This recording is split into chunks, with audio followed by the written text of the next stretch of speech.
Welcome to the Pursuit of Growth show, where we hold candid conversations with fascinating individuals from all walks of life to learn about their passions, successes, failures, lessons learned, and how they apply personal growth to their lives. As always, we'll end the conversation with key takeaways that we can all implement to better ourselves and the lives of those around us. I'm joined by my co-host and great buddy, Sammy Gonzalez. What's up, Sammy? Greg, it is so good to see you. I'm excited about this interview that's happening tonight. I have to say, this is probably one of our top 5 guests that we have tried to get on the show. She is just so busy. She keeps blowing us off.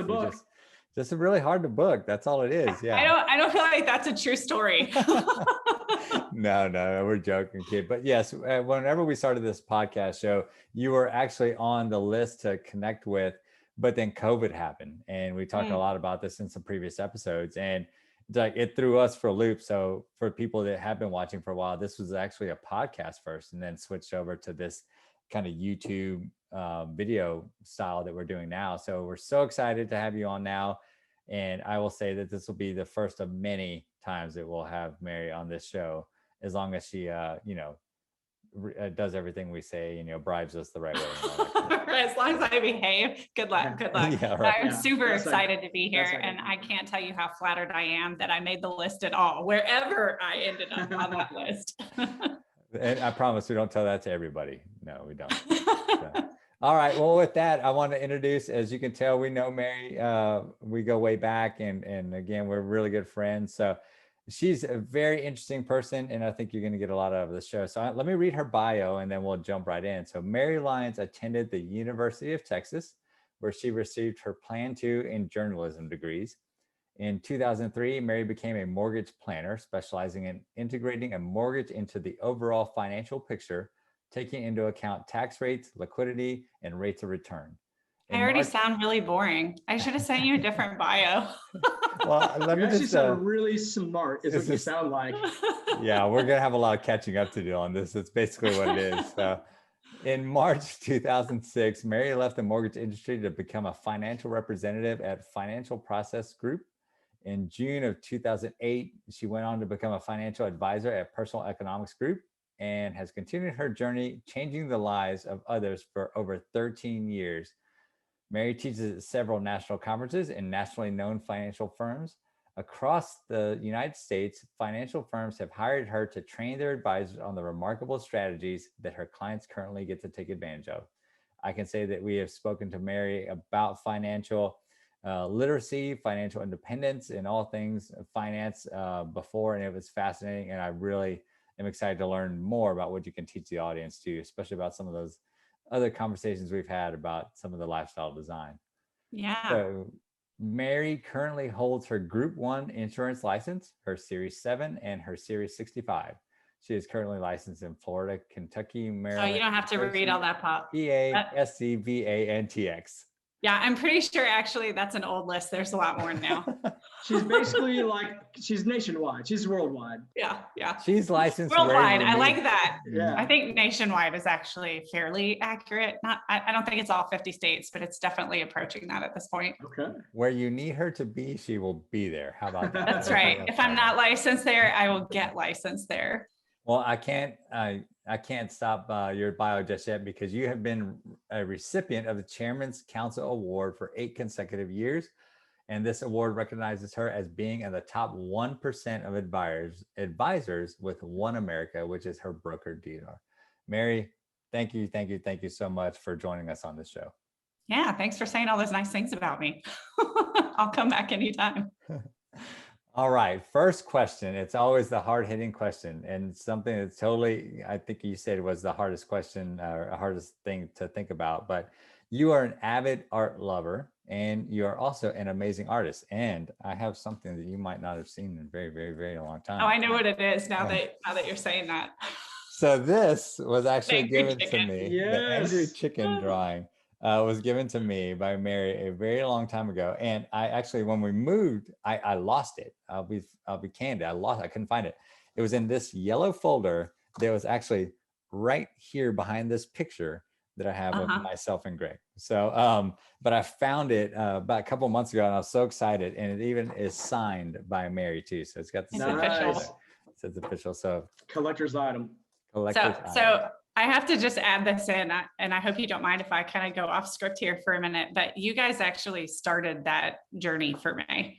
I don't know if you're aware of that, because I think it must have been maybe either right before or right after I had Connor, and we were working on a bunch of stuff for Vogel Alcove. And for some reason, I decided I wanted to pick up the pencil, the pen, whatever, and start drawing again. I hadn't done it in a while. And it was partly inspired because I had purchased a piece of art. And when it got delivered, I started looking at it. And I just kept thinking to myself, like, I could learn how to do this. Mm-hmm. And so I drew a chicken, and we were at a board meeting waiting for our turn to talk. And I think we were sitting outside, and I was like showing you guys on my phone this chicken. And I was so proud of this chicken. I was so proud of this chicken. You guys were like, yeah, it's a good chicken. And I was like, no, like this is an amazing chicken. And y'all were like, yeah, okay, it looks good. Like, but the amount of like effort that I was like, yes, I did this, right? And you guys were like, yeah, it's good, but I don't understand why you're going crazy. And so then I think we were emailing back and forth about like bylaws or, something like that. And I think, Sammy, you wanted it one way, and I was like, I don't like it like that. I want it a different way. And you sent me a photograph of an angry chicken, and I was like, that's my next chicken. And so I drew it, and it set me on this journey. I think I drew like 50 chickens. Yeah, that's the angry chicken that started it all. Because I didn't realize how expressive chickens were until you sent me that. And then I went on this like crazy Google search for angry chickens, and it became an obsession. So that's on you. So that makes it even more special. And I have a frame for it. I found the frame before I found the actual drawing. So it's going up in my office. As you can see, I've got a bunch of stuff up here. But yeah, it's being that art lover and that artist. And now we know all about the chicken. We know the origin story, so we'll take full credit. So I think somewhere down the line, I think you owe us royalties, millions of dollars. But knowing that, who are some of your favorite artists, and what is your favorite piece of art? Yeah, so there are two artists that I am obsessed with right now, and they're not. I don't know that they're historically significant. That only time will tell. But there is a woman whose name is Julia Ozdemir, and she draws and then paints with watercolor. It's sort of a whimsical series on women. And her colors are amazing. And the way she creates patterns, I mean, if she wanted to have a career in fabric design, she could. I mean, it's just her color combinations and spatial reasoning are amazing. And over kind of the break we all took in COVID, I needed a huge like creative outlet somewhere that I could kind of refocus myself and be calm and get to that space where you can start being deliberate about, the decisions that you're making as opposed to reactive. And that took a lot more work during that time period for me. But I was on Pinterest one day, and I saw one of her pictures, and then I found her on Instagram, and then like became obsessive about her, just like constantly looking like, has she done something new?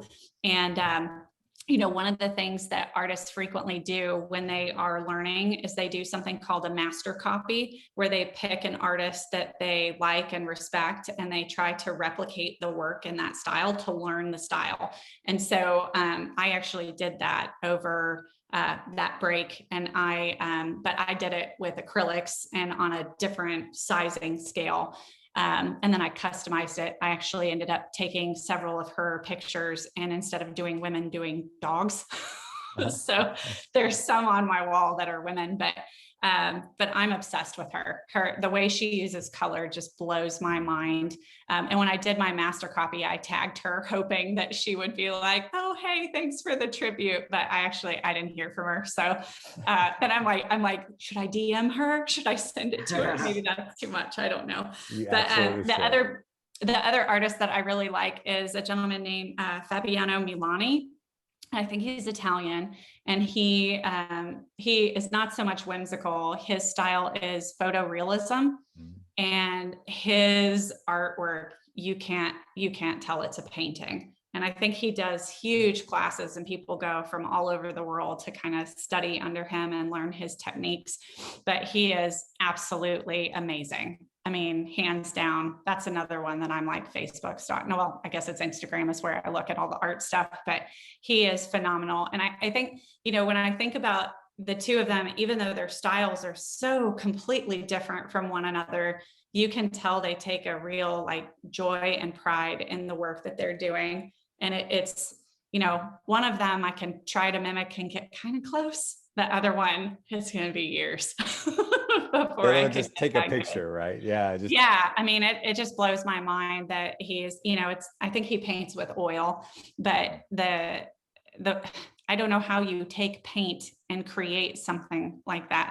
I'm not that talented. I mean, it just, I don't know. I look at that and I'm like, man, how many hours did he spend? Like, there's got to be some degree of natural talent to begin with. But I think just the sheer grit, determination, practice, focus on cultivating that. I'm as much motivated by the amount of effort that I know had to have gone into that as I am by the final product. That sort of excellence, I think, is not something that happens accidentally. So it's I don't know, it's moving when you can see stuff like that. And I think of all the artists that I like, it's that they make me feel something, and there's an appreciation for the skill that they have cultivated. And that's, I think, what I kind of look for. My favorite piece of art, to answer that, is actually a very small ceramic bowl. And I thought about bringing it in here. It's on a coffee table in my living room, but my aunt made it. And, it's a beautiful bowl. I mean, it's probably about, yay big. It's not particularly large. And it's very simple, and it has kind of a geometric design on it. And that one, I think I like it as much because I like the bowl in and of itself as the fact that a family member made it. Right. And if you walk around my house, the art that you see on my walls, I'm trying to think, there's one somewhere in here, but frequently it was done by family members, because I come from a family of artists. My grandfather was a sculptor. Actually, the dolphins on the seawall in Galveston are done by him. And then he has several of his daughters are extremely artistic. So my Aunt Jenny does ceramics. My Aunt Claylee did ceramics, and like everything else you could think of. I mean, she had amazing drawings, paintings, that kind of stuff. And then my Aunt Teresa is a watercolor artist. And so when you walk around my house, I have a lot of art, but a lot of it is actually from family members who have done it. And there's just a sort of sense of familiarity when you see it that is very comforting. You actually, or go ahead, Sammy. Oh, I was just going to say, you actually touched on a really big part of what we wanted to talk about too, is just kind of your background in that, how art is infused. Because I know you and I have talked about that before in the past, and I knew about the dolphins on the seawall, which I think is really cool, because it's amazing. How many times I've walked by and looked at them, or seen pictures and all that kind of stuff too. But being that creative side of you was kind of always there, what led you down the path of journalism and not down that art? But you were still doing art in college and stuff, right? Like you were always kind of artsy. I mean, I started drawing probably when I was in either middle school or high school. And I never had any formal lessons. I think I took art once or twice as an elective in high school. But most of what I learned by reading books.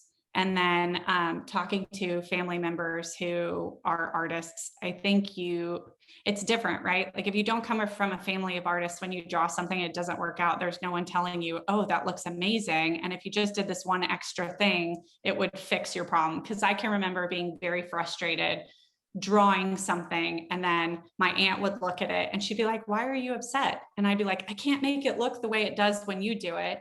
And she would say, well, I think it's beautiful. And I'd say, show me. Right. And then she would just be like, okay, if you do this one thing, look how it changes the whole picture. So that sort of encouragement of you're good, you're getting better, like this is something you can work out and develop, I think really early on kind of set that mindset of, okay, if I practice something, it does improve. And then, I didn't actually pick journalism as a major because I was interested in journalism. I love reading. It is one of my absolute favorite things. And I wanted to be an English major. And my dad said he wouldn't pay for college for an English degree because I would never get a job. And so journalism was the closest thing I could get to an English degree. And then plan two is kind of a traditional liberal arts education. They market it as an Ivy League education at a public education price, because even at the University of Texas, the classes were like 12 people. So a very intimate, different setting. And it was just an honors liberal arts degree. So I got some creativity there. But, honestly, going into college, I don't think I had any idea what I wanted to do with my life. And I had no real concept of what the options were. So it was just something I was doing because that's what you did. And I wasn't really thinking about what job I was going to have on the other side of it, just what's interesting to me. And the answer was reading. So how can I read books? I mean, that's as much thought as I put into it. Interesting. So you are known as the Wealth Woman. You are one of the most influential, knowledgeable, amazing financial advisors in the Metroplex and the state and the country. Talk to us a little bit about your origin story in terms of that path to becoming where you are now. So one of the things that Sammy and I both are passionate about, we find so interesting, is just that the origin stories.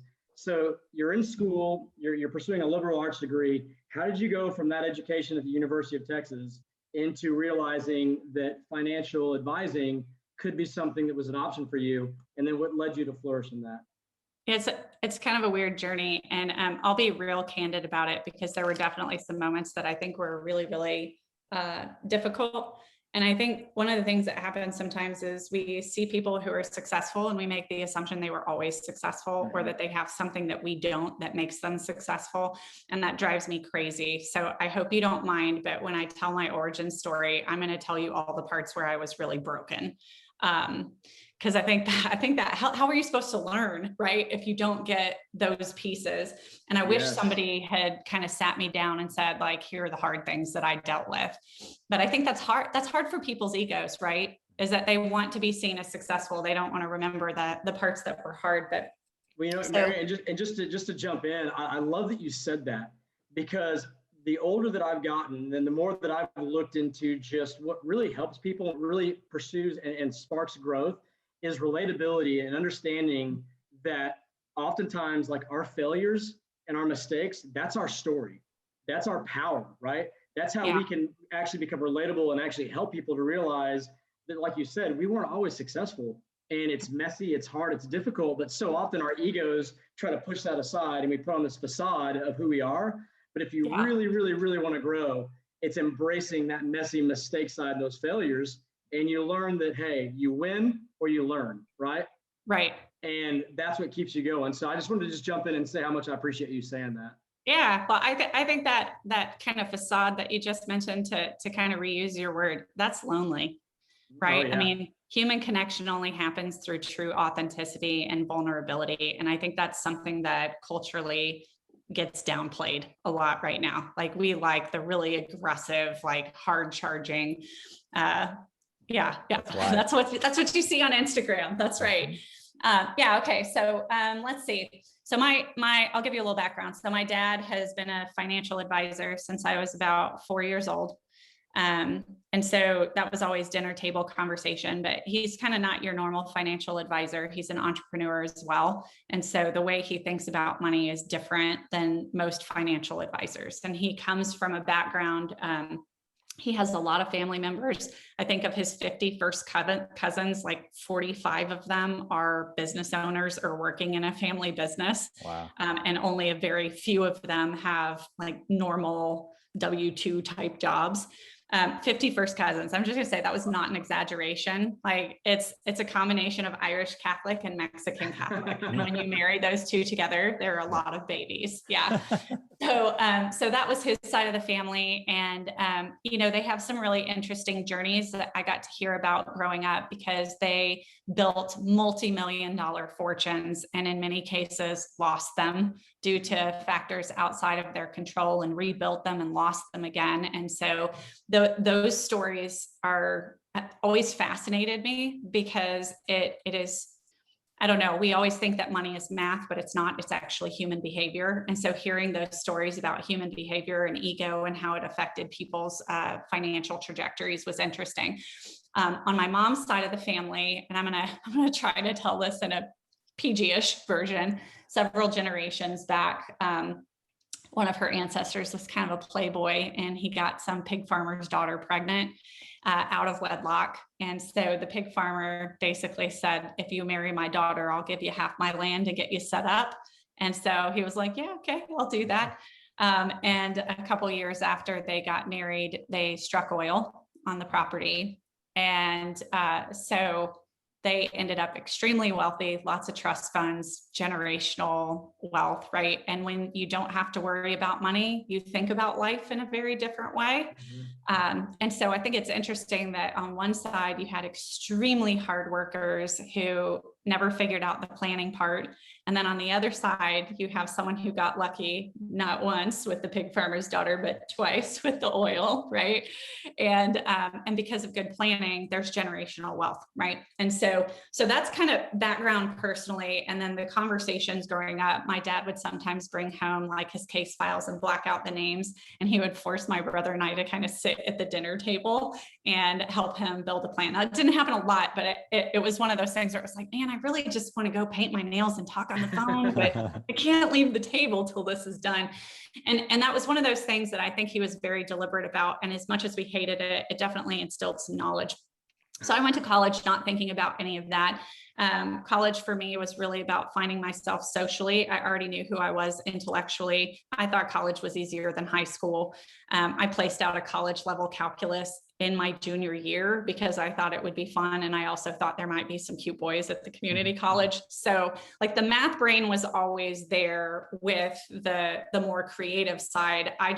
That was something I was good at, but not passionate about, because I have big emotions and big feelings, and there are no emotions in math, right? I mean, it's just, you figure it out. It's a puzzle, but I used to do logic puzzles for fun. Like that's my emotion in math was anger and frustration. I didn't have that. Me too. So I can remember getting in trouble. I think it was probably my sophomore year.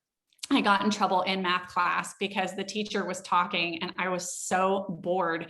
I just did all the homework. And she was like, what are you doing? And I said, well, I already finished the homework. So I was sitting back reading a book halfway through the class. And she's like, you can't do the homework before I teach it. And I was like, well, actually I can. Like, it is, I already got it. And she's like, give me your worksheet. And she checked it and she was like, all right, if you want to read in my class, that's fine. So Wow. it kind of like, but it was something that I didn't realize that's not normal. Like it was just how I was. So I assume that's how everybody was. But it wasn't something that was particularly interesting. Once it was done, and I wasn't thinking about it anymore. Yeah. So I took the journalism and the Plan 2 degree, Plan 2, because I was interested in like a general liberal arts program and the smaller intimacy in a bigger university. But the joke with Plan 2 is I don't have a major, but I plan to. And so most people with Plan 2 degrees also have a secondary major, and mine was journalism. I knew by the first semester of my sophomore year that I didn't want to be a journalist. Part of that was because I have too many opinions and you're supposed to be objective. That was not something that worked well for me. But then part of it too was somebody showed me starting salaries for journalists and compared it to a barista at Starbucks, and the barista makes more. So Wow. I was like, I don't think this is going to be my long-term career because that's not the lifestyle that I want. And so at that point, I realized if I changed my major, it was going to take me more than 4 years to graduate. And my dad made it very clear that I was completely cut off after 4 years. So I just went with it. When I graduated from college, I was really interested in interior design and architecture, but I'd have to go back and get another degree in order to do that, right? That's different than interior decorating. The design is all the architectural stuff just inside of a structure. And so I thought, okay, well, maybe I'll apply to law school. What happened to me when I graduated from college was so weird because I am a type A, high driver. I'm setting a goal and working tirelessly towards it. Even if the goal changes, I still have to complete it because I made a commitment. And I graduated from college and I hit this weird paralysis. I mean, there's no other way to describe it. There was this feeling of, I'm going to make the wrong choice with my job, and I am never going to be able to course correct my life. Oh, wow. And so I graduated with no job, and then I did nothing all summer. And my mom was like, "What are you doing?" And I'm like, "Well, I've already taken the LSAT, so I guess I could do some law school applications, but I wasn't really that into it." I called an old boss. I used to work at Banana Republic. And I was like, "I need a job, I guess." And she's like, "Well, I'm moving to corporate. Let me get settled and then I'll see what's available for you." But I was like, I don't really want to move to San Francisco, because I was dating my now husband. And so I just kind of sat around. And so I think it was like 2 weeks before my birthday. My birthday's in August. And my mom sat me down and she said, "First, I want you to know that we love you very much." And I was like, "Okay." Here we I've go. had one of those And conversations. she's like, "Second, your birthday's on the 16th. You can live here through your birthday, but on the 17th, we're changing the locks and you will not be given a key. Wow. So I hope you have somewhere to live." And I was like, because my parents don't bullshit. Like, if they say something's happening, like they've said it, it's going to happen. I learned that very on. There are no idle threats. Yeah. So I was like, "Oh, dang." And I think like a day or two later, my dad and there was some kind of party. Maybe it was the 4th of July. I don't remember, but there were a bunch of people over, and my dad's business partner was there. And he said, "Look, we want to start a mortgage company, and I know you don't have a job. So what if I pay you like 24 grand a year, and that gives you enough that you can afford to pay rent somewhere, and you figure out how to launch this for us?" And I'm like, "Great, I'll take it," because I got to pay for an apartment. And they actually had a corporate apartment that they let me stay in, and they subsidized my lease a little bit. And but within a month of me moving into that, they're like, "You need to get a roommate because we're done subsidizing you." So it was kind of this like, wake up and you figure it out. And my dad and his business partner at the time, like, they're both very results oriented. So at 21, I'm like, "I'll start a mortgage company. That can't be that hard." Like, the hubris of being young, man, like you are unstoppable, and like nothing is going to get in your way. Ignorance so I started doing my bliss, research. right? Yeah, I mean, I could do it. I could do anything, sure.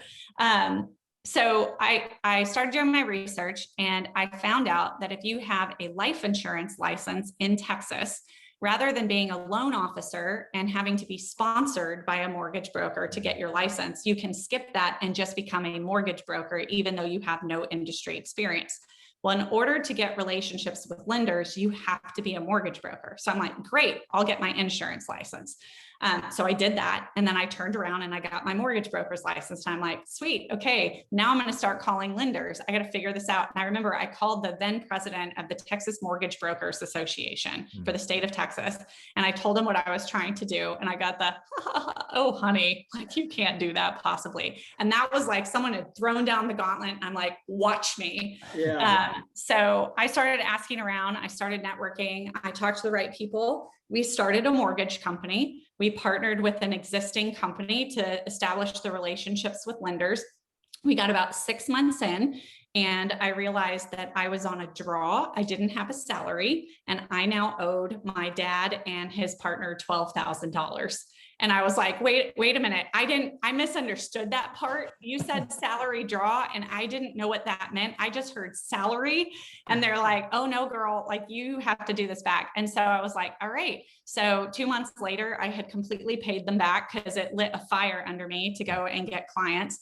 And so I got it up and running. And at that point, I was like, wait a minute. Either I want a salary, as I'm going to build this company for you, or I want equity, because I'm building it with no salary.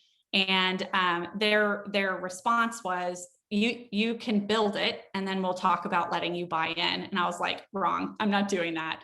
And so I told my dad, I was like, "I love you, and I really appreciate the opportunity. And at this point, like, we're square on the dollars. I've made back what you guys put into this. Like, I'm going to go work for another mortgage company because there's less hands in it." And he said, "That's fine. You can still network with our advisors." And so I went to work for another company. And what happens when you're in mortgage at 21 is that none of your friends are buying houses.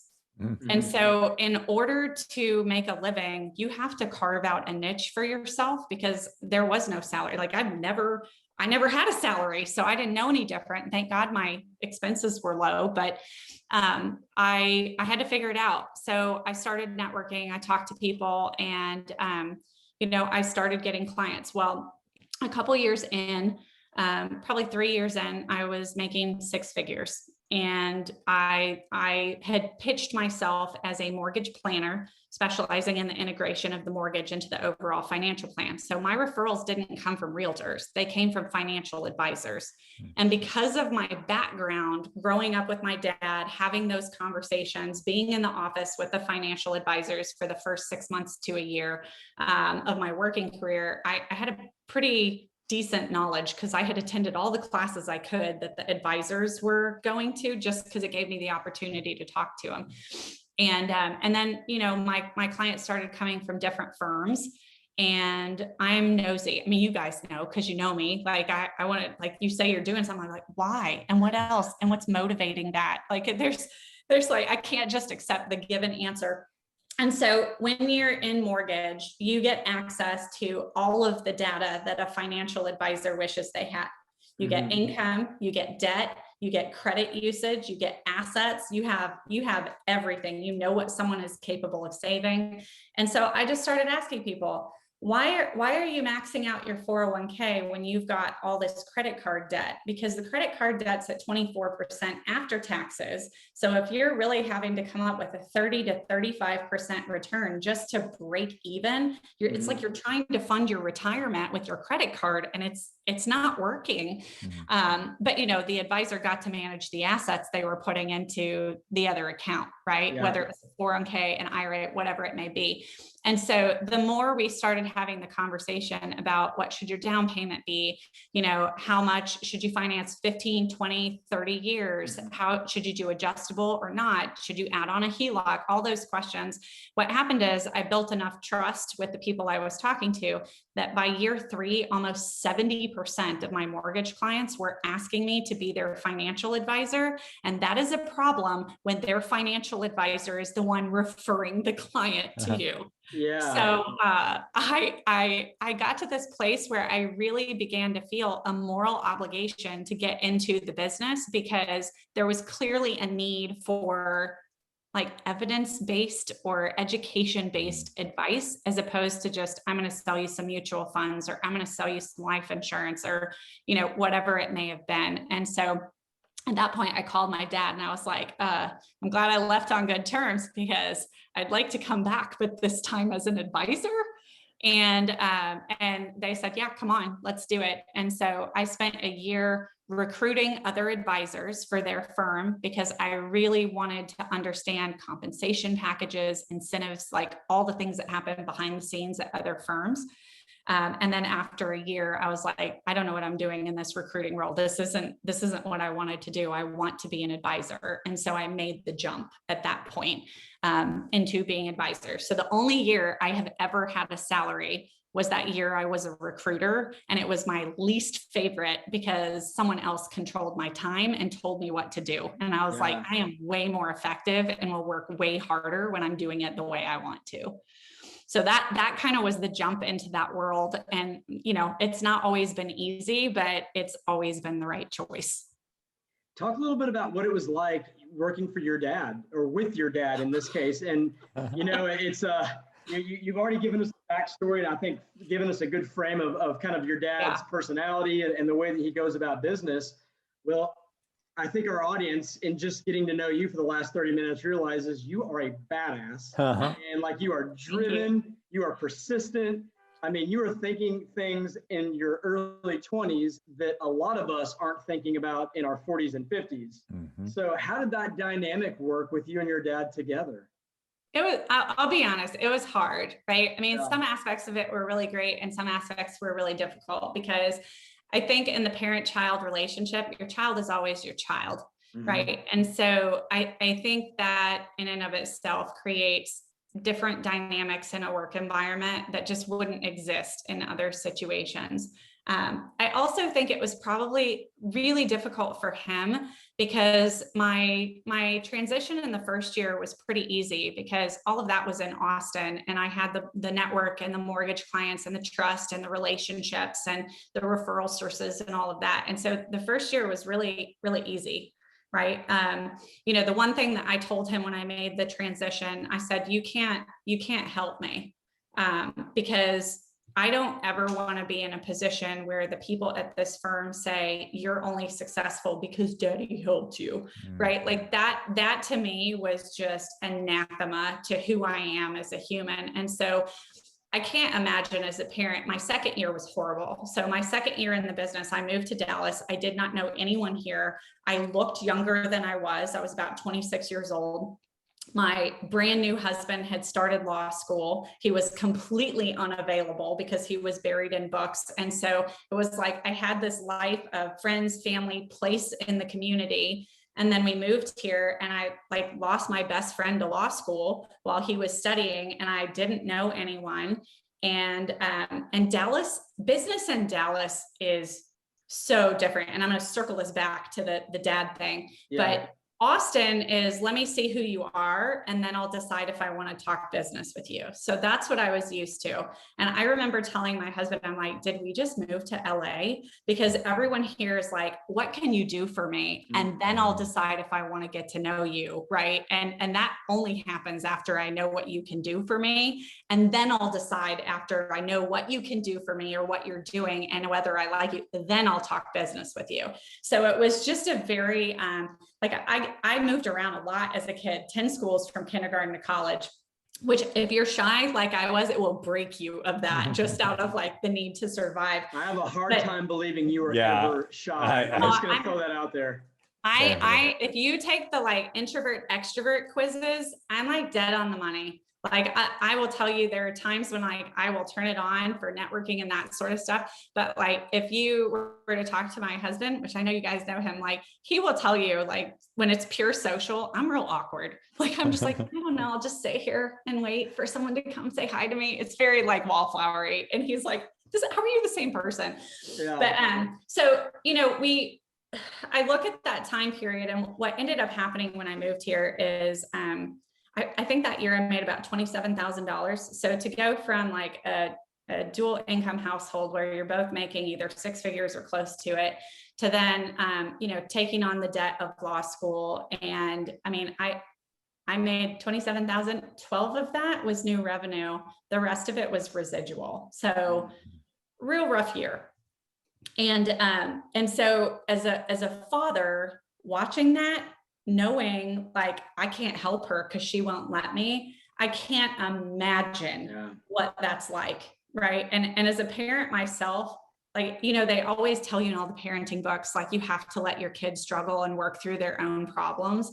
It's the hardest thing you can possibly do. Right. And my kids haven't faced anything as challenging as what I went through, because that year, I questioned every assumption that I had about myself. Can I do this? Am I capable? My dad did this and I can't. What does that say about me? Right. And he's hugely successful. What kind of a letdown am I going to be if I back out of this? But then at the same time, there's am I just better suited to something else? And this is not for me. But when you're as bought into the purpose of what you're doing as I was, it was like failure every day. And I think at some point during that journey, I read Failing Forward by John Maxwell. And it was the first time in my life that I could look at failure as a positive, because it was you have to fail in order to learn. And if you're not failing multiple times a day, it's because you're not trying anything that gets you out of your comfort zone. And that means you're not growing. And that was my mind exploded, and it sort of loosened the just tight grip I had on, oh my God, who am I? And I had a conversation with my dad, and he said, look, you've had kind of a charmed life, hon. Nothing's ever been hard for you. School's been easy. You've made friends, your career in sports, you always excelled. Whatever you did at a high level. He's like, this is the first time in your life you've ever really struggled. And you get to make a choice And that choice is going to define you for the rest of your life. So you can throw in the towel, or you can say, I'm better than this, I'll figure it out. And he was like, you know, whatever choice you make, I'm going to love you, because if your life goes in a different direction, that's fine. But you're not telling me, I think I want to do something else. You're telling me this is what I want to do, but I'm failing. And that's very different. Right. And so he said, what you do here, that defines you. And at that point in time, I ended up finding someone who could mentor me. And it was another advisor who was in our office. And the way this happened is not how you should probably find a mentor, but it was what I needed at the time. So I remember it, I mean, like it was yesterday, because it was hugely painful. I'm sitting in my office, right? There's a window behind me. I'm playing solitaire, right? Because I'm depressed and I don't know what to do. I'm not sure how I should be building my business. The things I did before, I don't know how to do here. And I don't know what I'm doing, because I've only been doing this for a year, right? Like there's a difference between understanding the concepts and teaching them to other people. So I'm sitting there and I'm playing solitaire, and he walks in. He would walk around with this like big baseball bat. He was like, I don't know if he was from New York or Jersey or exactly where he was from, but like real hard kind of personality. And he comes in, he's kind of swinging the bat around, and he goes, you know, I don't know what you do all day. I don't know if you're in here playing solitaire or what. I'm like closing my computer. Like, can you see that in the reflection? And no joke, that's what he said. That's exactly what I did. I closed it and I looked at him, and he goes, the only reason you're not successful is because you're lazy. And then he turned around and walked out of my office. And I was like, I mean, how do you respond to that? I'm thinking like, my dad's your boss. Did you really just do that? Right. But at the same time, like that little part of me, right? It's not that little, that big part of me that is like rooted in insecurity. Like you want people to see I'm successful. I'm all these things. Right. And it was like, oh my God, I'm so transparent. Like everyone can see I'm failing. Everybody thinks I'm lazy. And I remember like I got up from my desk and I closed the door, and I just burst into tears, and his office was right next to mine. So I'm like trying to sob quietly, like, you know, the snorty, ugly cry. And I waited till he left the office, and then I left. I didn't come back for 2 days. Like I did not get out of bed for 2 days, because it was like, okay, so like, I can't even hide this. Like I can't pretend. And so that happened. And then it was the weekend. And then I came back in on Monday, first thing, and I walked into his office. He always got there earlier than everyone else. So I got there when I knew he was going to be getting there. And I walked into his office and I said, help me, because clearly you know what to do to be successful. Clearly I don't. And he said, I'll mentor you week by week. I will tell you exactly what to do. If there is a single week where you do not do 100% of what I tell you, I'm done with you. And I knew he meant it. Right. And so I was like, okay, there's no wiggle room here. And what he did is he actually gave me measurable activities that led to productivity, right? So that I knew like how to prioritize my time and what activities were actually going to generate clients. So that happened about that same time. My dad issued a challenge. There was a book that we used to ask people to purchase before they went through the planning process.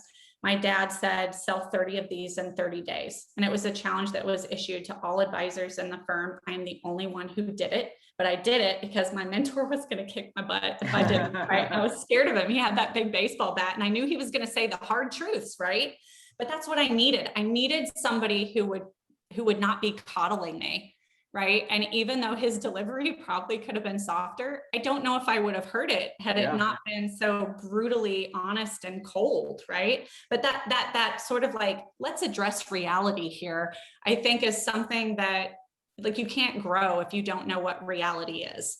And so because otherwise, what are you doing? And so I did that. And then lucky for me, and this is where I think there's an element of hard work and there's an element of luck to everyone's success, right? I went to a networking event at one of the chambers, and there was a gentleman there who worked for a group called Action Coach.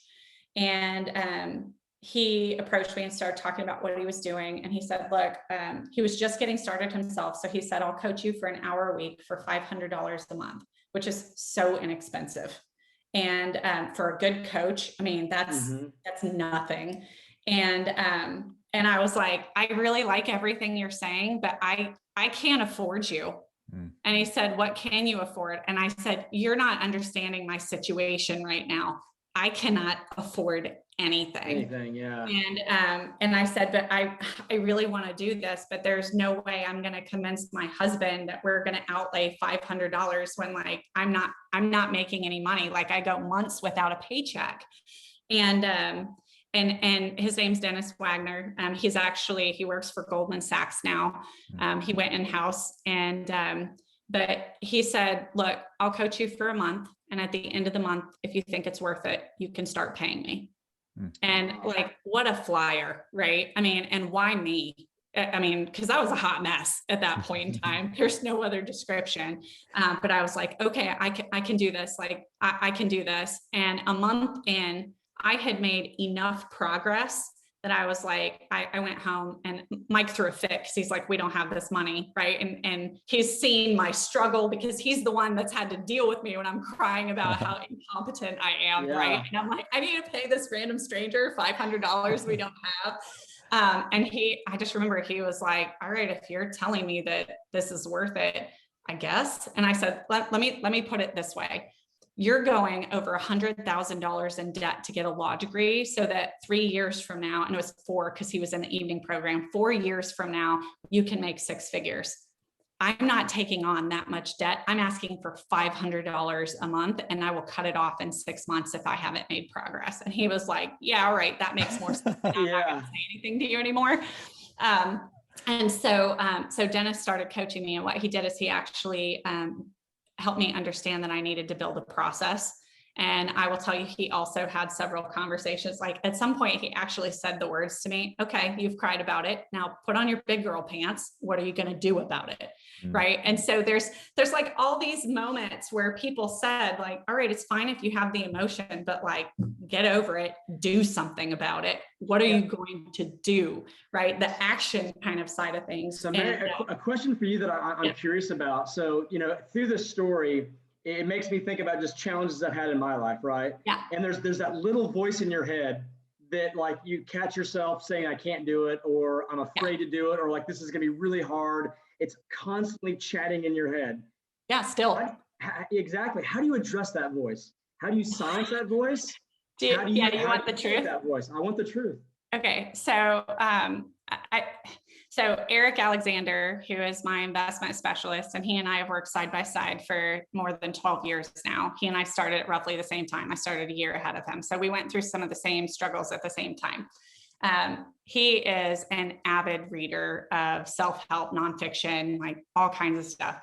And he read something, I can't even remember who it was from, but he said, he came in and he was like, that voice that is negative and says the bad things, just because you think something doesn't mean that's true. And what I read was, if you name the voice in your head, right, then it is not your thought, it is a thought that you get to choose whether you believe it or not. And I was like, this is amazing. So that negative, this is, like clearly I have multiple personalities. I don't know. The voice in my head is named Linda. All right. Yeah. Because I think this happened. I think he told me this around the same time as that little listen, Linda video came out. And I just thought it was hilarious. So I was like, listen, Linda, shut up.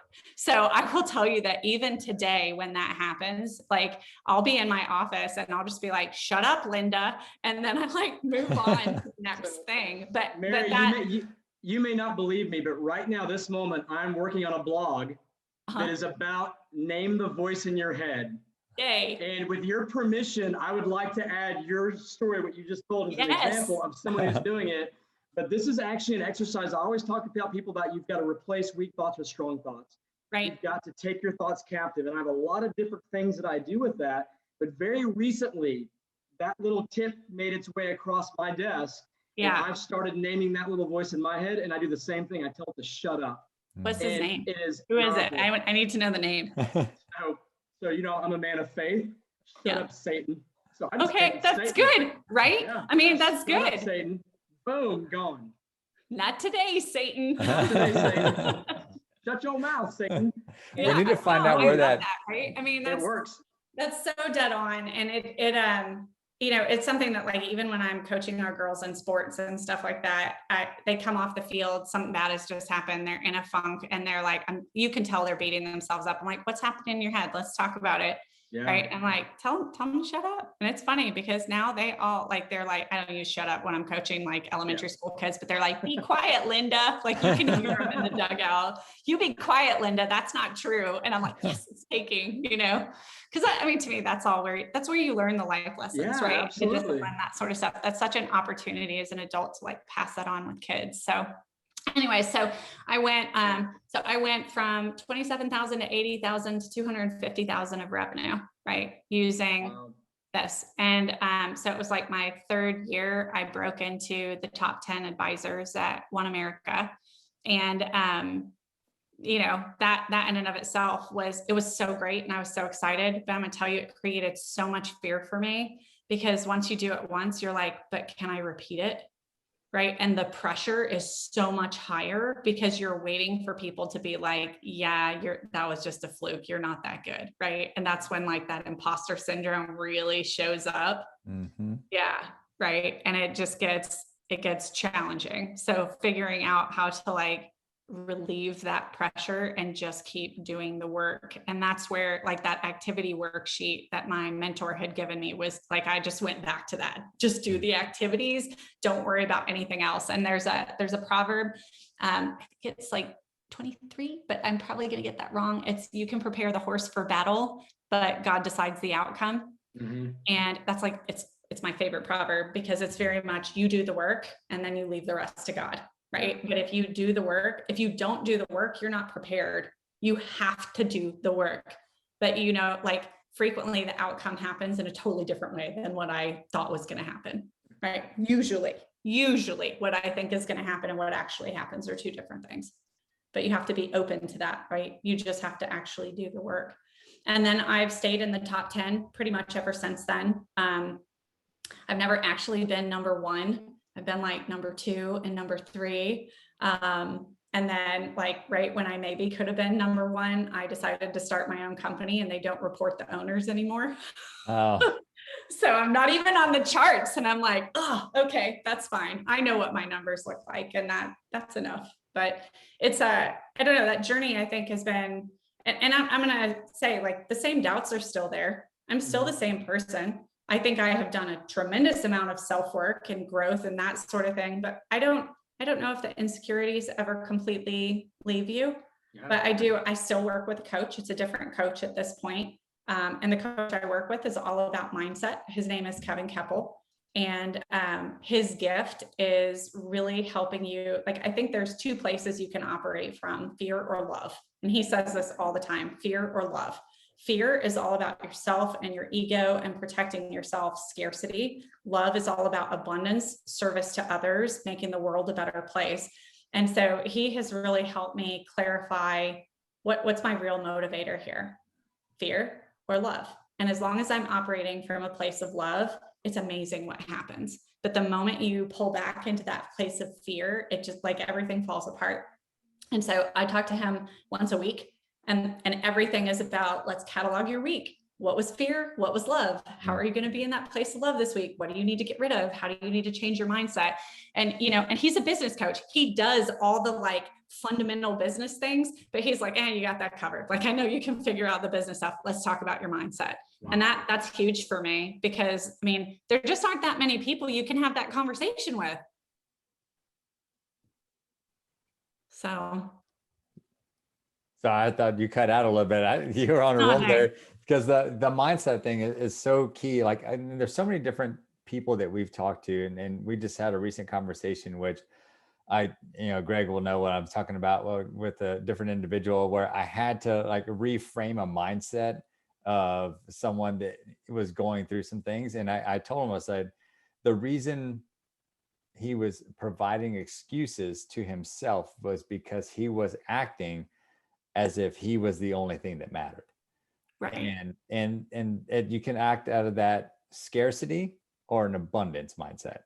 And right. I think that's very similar to the way that I think. That's the way that I think about it, but it's very true. It's like love and service. And then it's also, scarcity and fear. So like I've always heard that too. And that's what I love. And I think that's a great way to have that mentality that anytime you're doing anything, anytime you're especially going forth in something very challenging, I found it's like, if you look at it from a different mindset with abundance mindset and understanding that, number one, it's not the end of the world most of the time. Right. Yeah. You know, it's And I the think world has also, never ended whenever you failed, like Right. in a business problem that you're doing, keeping that mindset is really key. it's really the perspective that you choose. And I use that intentionally. It's the perspective you choose to have on life. And, Right. Sammy's heard me say this before, and it goes back to the whole take your thoughts captive, right? It all starts with the way you think, determines the way you feel determines the way you act determines the way you live, right? Right. And you can have all the education, you can have the process and all those things, but if you don't have in between your two ears, anchored in the right areas of life, you're going to be consistently battling just the waves of the ocean, letting it rock you back and forth. But it's amazing when you have that clarity and you have those anchors in your life of knowing what really is valuable, where you really, really should be striving for. You've got those clear goals, not just in the things you want to accomplish, but how you want to serve others. And I love already, Mary, how you talked about operate from the place of fear or love.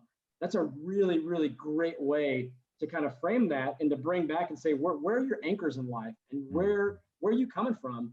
And when you take your ego and your pride away, it's almost like you remove this tremendous weight from your shoulders. Oh my God, it's so much easier. That just makes everything in life better, right? Yeah. And, when we hire new advisors at our firm, I'm like, remove your ego from the equation. But how it's easy to say that. It's really, really hard to do. But the moment you take yourself out of the equation, you can operate from a mindset that's completely based on service to others, right? How can I help this other person in whatever way they need help in this moment? And I think your life changes when you start doing that, because what you put out, you get more of, right? Absolutely. And that the law of the harvest. Absolutely. Yeah. And there's a different degree, I think, of gratitude too. So when I was going through all that really hard time, I remember closing a really big client, like when I was finally starting to come out of this, and I got a check for $12,000. And I was like, oh my gosh, this is so great. I can start to build back up my savings. I can get back onto growing my own financial plan. I have a cushion, I can breathe. And I'm not going to lie to you. As soon as that check cleared my bank account, so I was living in a duplex at the time. I lived in one side, my brother and his fiance lived in the other. And they it was a great arrangement, but there was one heating and cooling unit for the whole duplex. Guess how much that cost when it broke? $12,000. Right? Yep. Yeah. Right. And so I was bawling. I'm like, every time I start to get ahead, something goes wrong and sets me back. And my dad, I can't. And my dad says to me, he goes, your perspective's wrong. He said, have you ever thought that at the exact moment you needed it, God provided? Yep. And I was like, whoa, one of these is all about scarcity and I can't get ahead. And the other is I have exactly what I need in this moment. What a crazy coincidence. And how grateful am I to be in this position as opposed to not getting the check, right? And then having the same expense. And that there's conversations that happen in your life where you just never forget them, because I feel like I can reframe so easily based on that one incident, right? And there was another moment where I had a hard week. I mean, every meeting I had told me no, and I'd had 25 meetings, right? That's a bad week. And I'm crying in my office. Again, I think I'm doing it quietly, but clearly it wasn't that quiet because someone went down the hall and told my dad, I think something's wrong with Mary. And so my dad comes into my office. He's like, hey, what's going on? So I'm sobbing and he's like, so tell me about it. So I'm telling him, whatever. And I'm like, I'm horrible. I can't do anything, all that negative stuff. And he just sits there and he's calm. My dad is super level. Right. And so he just looks at me and he's like, I can't believe the size of your ego. And I'm like, what? I'm telling you how awful I am. And you're saying I have a big ego, right? I don't understand this. And he looks at me and he just goes, if Jesus Christ couldn't convert them all, what the hell makes you think you can? And then he walks out of my office and Yeah. I was like, like you just, what? Right. And regardless of your like religious profile, what you follow, right? Like the idea that like the savior of humanity cannot convince everyone, right? It's like, okay, yeah, I got it. I'm good. Yeah, and I love when you talk about gratitude that way. And the book that Sammy and I wrote, that's one of the underlining themes to the whole process of the pursuit of growth. And the quickest way to change your attitude is by practicing gratitude, right?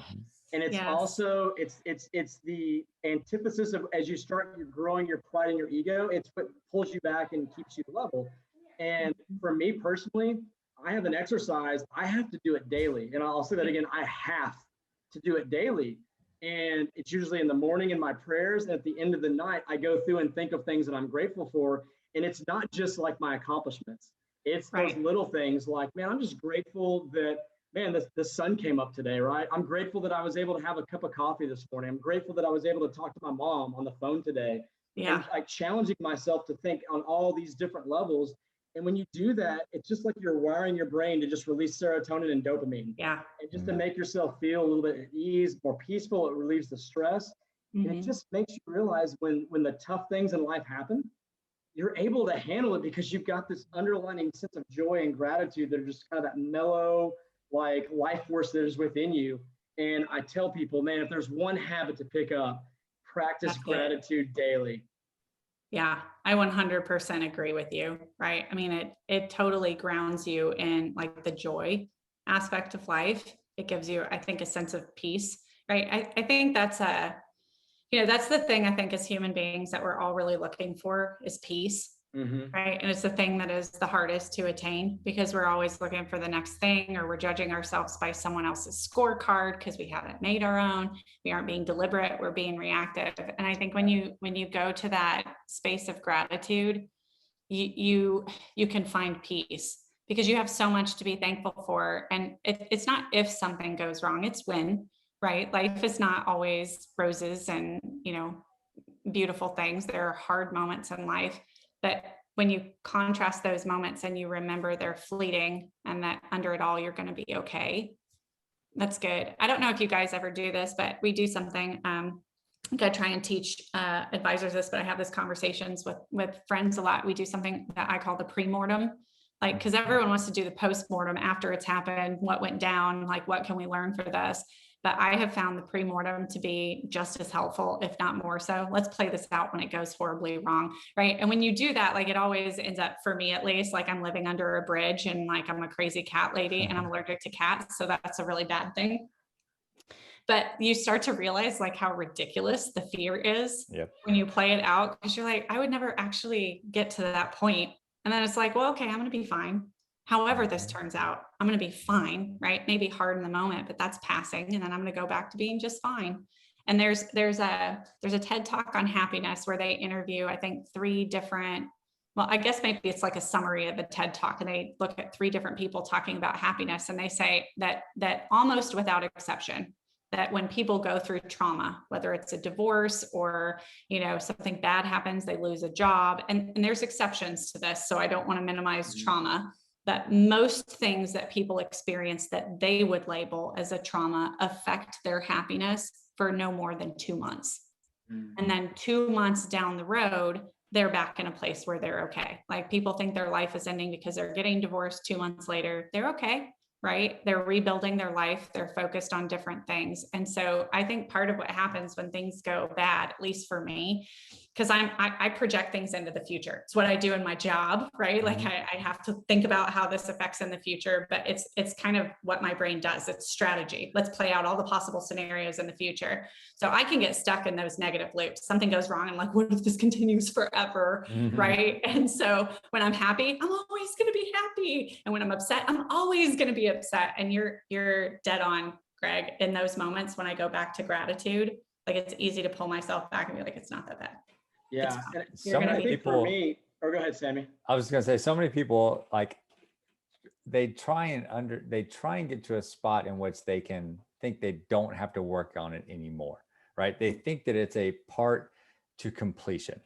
And that's the thing, is like, once you realize it, take that first step to understand that you will never be at a part of completion in your gratitude and in your mindset, and working on that, that this is something that is part of your day, and this is part of something that you can continue to fine tune every single day, every single second, but have a good work ethic and also have a good understanding about what you're doing and having fun with it, then it changes perspective, because then there is no finish line that you're trying to get to. You're living your life intentionally. And I think that's a great way that some people that are starting off with this, that may be at that part where they're looking like, how do I get to where Mary is?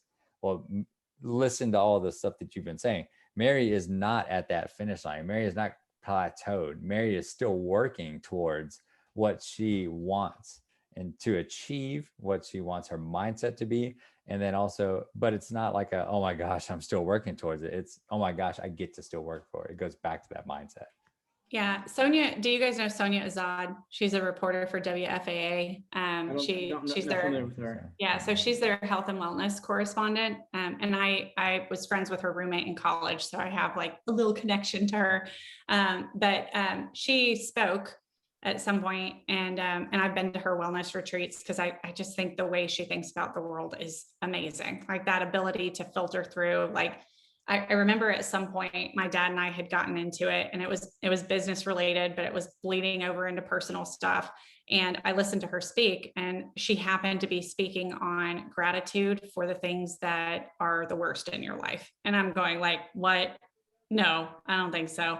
And so it was basically, in the gist of it, and I'm going to butcher it, right? But it was basically, find the things that have come from that you're grateful for, right? The things that have developed. And so like in that particular moment, like it brought Mike and I closer, and it allowed him to be that protector aspect of the relationship. Cause I don't like to reside in vulnerability. So like when I give him the opportunity to be like, I'm here, right? That's a big deal. And so it brought us closer, and it changed how I communicated with my dad and how he communicated with me. And it changed. I mean, there's so many things that came from that are so positive, but it's easy to get hung up and be like, that one incident like ruined my life. And, we don't think about like, but what are all the good things that came from that? How did I grow as a person? What did I learn from that? How did it change every relationship I had moving forward?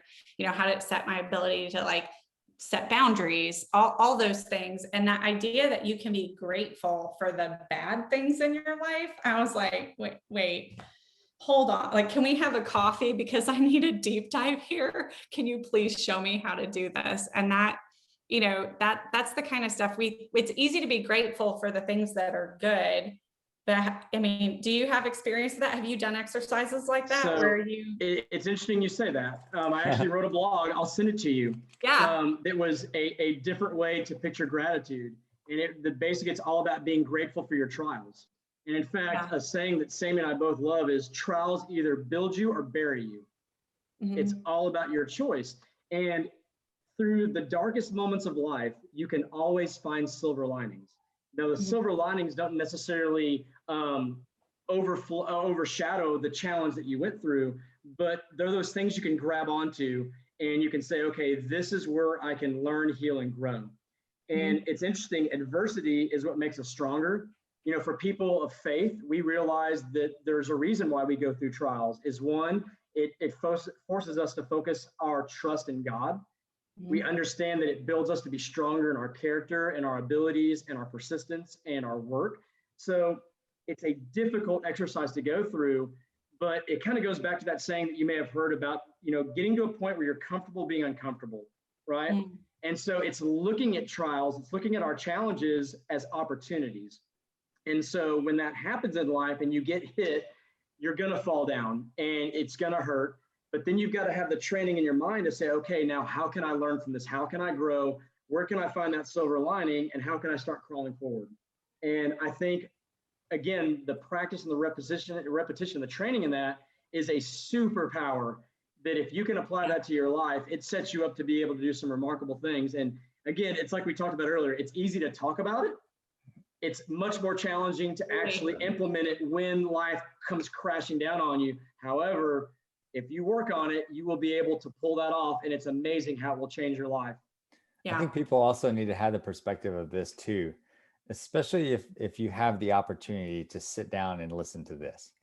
If you have the opportunity to go to work, come back, maybe go to a restaurant, right? It comes back to perspective, right? Maybe you have opportunity to go do something fun with your friends or read a book, whatever it may be.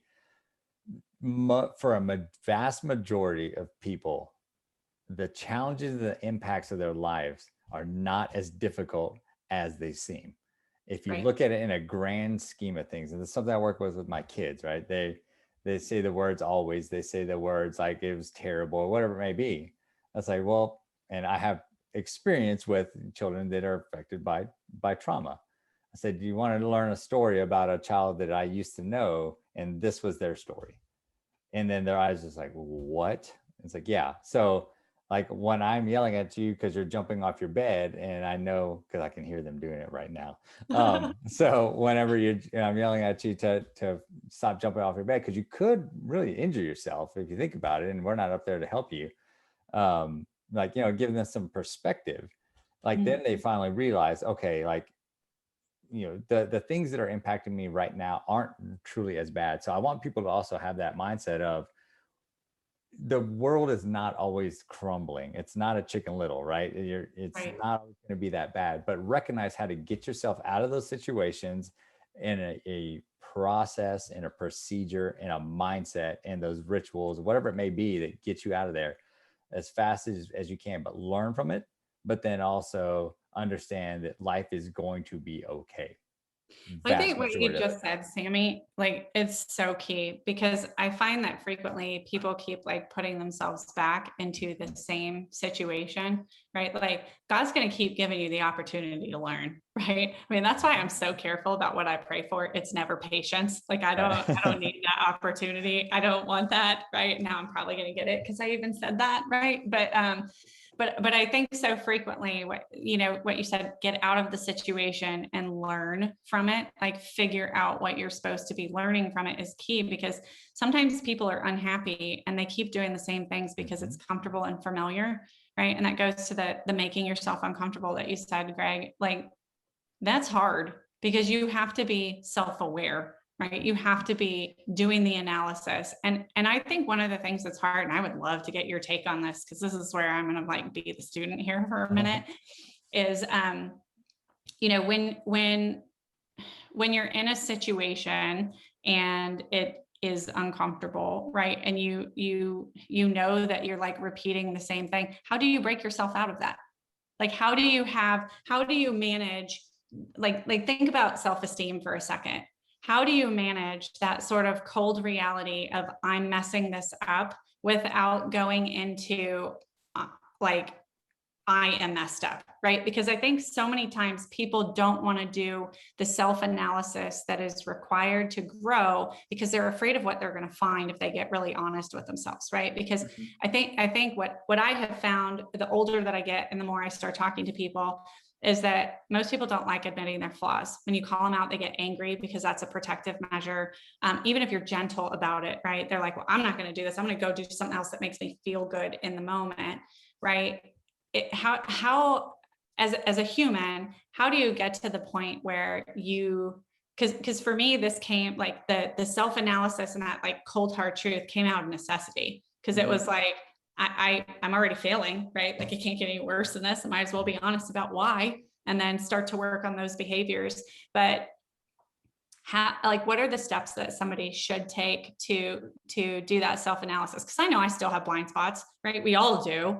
And so how do you do that? When you were framing that question, the first thing that popped into my mind was, there was a time in my life, probably going back about maybe 7, 8, 9, 10 years ago, where I realized there's power in needing people, a legitimate power. I struggled with ego. I struggled with, if I couldn't do it myself, I was afraid to ask for help because I was afraid of what people would think of me, right? So I had a lot of those inner thoughts. I had a lot of fear and a lot of anxiety that I had to work through. And when I realized there is so much power in vulnerability and transparency and candor and being able to ask for help, that gave me the mindset to realize that when I find myself in a situation to where like I feel like I'm really having a hard time with this, I have to do a self-analysis. Is the reason why I'm having a hard time with this because I haven't put in the time to actually be good at what is necessary to be able to accomplish it? Do I have the skill sets necessary? Do I just need to turn to somebody for some help? What are you seeing that I'm not seeing, right? And then, Mary, in some cases, it's also just self-belief. And for me, I'm also a big believer in affirmations. So I spend 20 minutes every single morning doing my prayers, reviewing my goals, literally going through my affirmations of who I am, what I'm capable of doing. And that's some of that work and also that goes into silencing that critic in my head. And then I'm a big believer in it's not about just having a goal, but how are you going to go about accomplishing that goal? And so Sammy and I, in the book that we wrote, we have an 11-step process that starts with your why, which is your desire of why you want to accomplish this goal. That goes all the way into like, developing the right type of SMART goals. And in order to put those in place, who are you going to surround yourself with to hold you accountable? All these different measurements that you can put in place that literally provide you the framework. And so if I get to a place where I've got a major goal or a major change that I want to incorporate and I find myself stuck somewhere, I can look to see in this 11-step process that I follow, there's a throbbing red light in the area that I'm stuck at. And that helps me identify, I need to go to someone to help me figure out how to get through that. And so for me, I know that's kind of a long answer to a short question, but those are some of the things that I do in my life when I'm hung up and I'm like, okay, I've got to figure out where the hang up is and I got to figure out who can help me. Yeah. See, but again, I think that takes a degree of honesty that's hard for a lot of people to get to, right? Like it's so much easier to blame other people for the problem as opposed to owning that, like, oh no, this is self-inflicted. And that's where victim mentality really is a pandemic in this country, is everyone's pointing at the failures they're experiencing at other people. And so another thing, Mary, that I'm a big believer in is extreme ownership.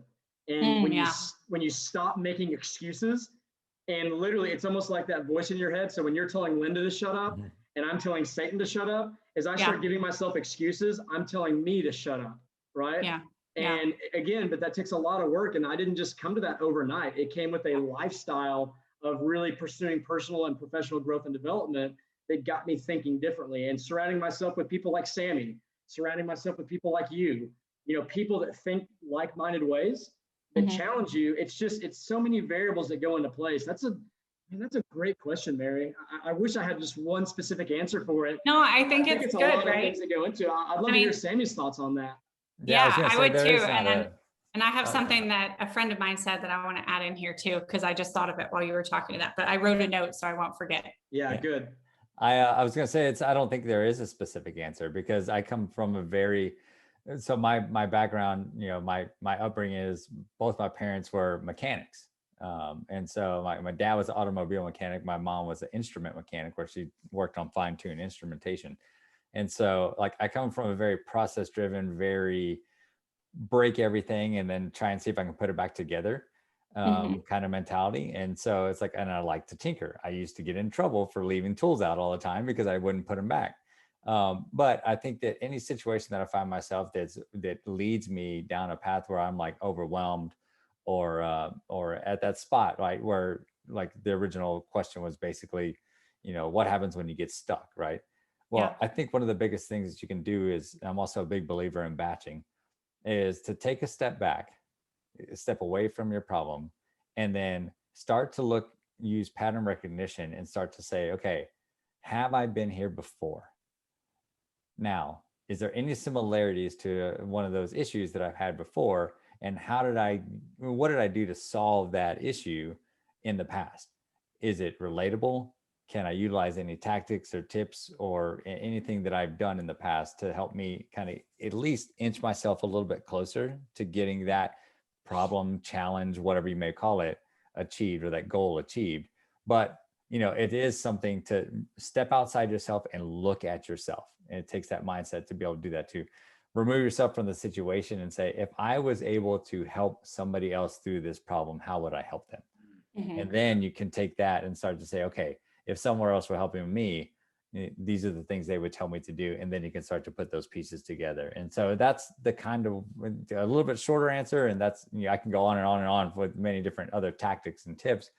But I think that that's one of the ones that stands out to me the biggest, is that either I draw on past experiences or I draw on those inspirations from other people that I've learned by providing them help along the way too. So that's why I think it's so critical also, is the more you can help other people, the more you're going to get back. And it's a very selfish thing to do. Like Greg and I always say, it's the most selfish thing you can do is help other people, because you get so much in return, just not by asking. So that's kind of my quick tip on that. But I mean, I can tell you this much too: take a cold shower, go outside, sleep on it, get go away outside from it for a minute. walk. Yeah. Yeah. Like, do 10 push-ups, do a jumping jack, do something like that, but get out of that mindset, that rut that you're stuck in, that right there, that the world is crumbling down, and then take a more analytical kind of piece by piece approach to it. Well, I like what you said when you said, like, step outside yourself and be objective. So I have a friend that at some point, when we were talking about self-growth and specifically like improving yourself as a human, like being a better human for the people around you. And what she recommended was like taking a nightly inventory, right? Like, what happened in my day? Where, like, could my behavior have been different? Right. And being really honest with yourself about, like, okay, why did that happen? Why did I respond that way? How could I have responded better? How would that have changed the situation? And that idea of the inventory, especially happening on a daily basis, is it's hard, right? Because you got to be like, where did I mess up today? And where can I be better? But when you start thinking about where can I be better, like, you have to acknowledge that you messed up, right? But the thinking about where can I be better tomorrow, I think plays right into the affirmations, right, that you're talking about, like, and the ability to separate. And I think this is so hard, and it's something that I spend a lot of time thinking about, is how do you separate who you are from your actions, right? Because your actions tell other people who you are, but we all make mistakes, right? And so there's like who you are at your core, who you're meant to be. And then there's what you're displaying, which I think indicates sometimes where the problems are. But I keep trying to tell my kids, and like, even from a parenting perspective, the way I discipline them, it's not your bad, right? It's, you made a choice that wasn't a good choice, right? Like, it's this behavior is bad. You're not, you're fine, right? You're a good human, you're whole, but you need to make a better choice here. So what should that choice be, right? Because I think so frequently the discipline we get when we're growing up, people get frustrated and they tell you you're bad, right? And then you start at some point to believe that, as opposed to recognizing the behavior I'm displaying is bad, right? But I'm a whole human, right? I mean, we're all broken, right? But I think being able to separate from, like, the choice I made today was bad from I'm a bad person, because that goes to the beliefs, right? If you believe you're a bad person, you're probably going to be.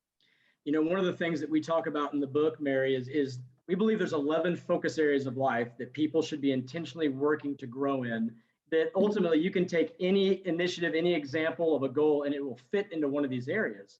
Well, if you ask just the typical person walking down the street, or several people, to say, hey, what type of goals are you working on right now?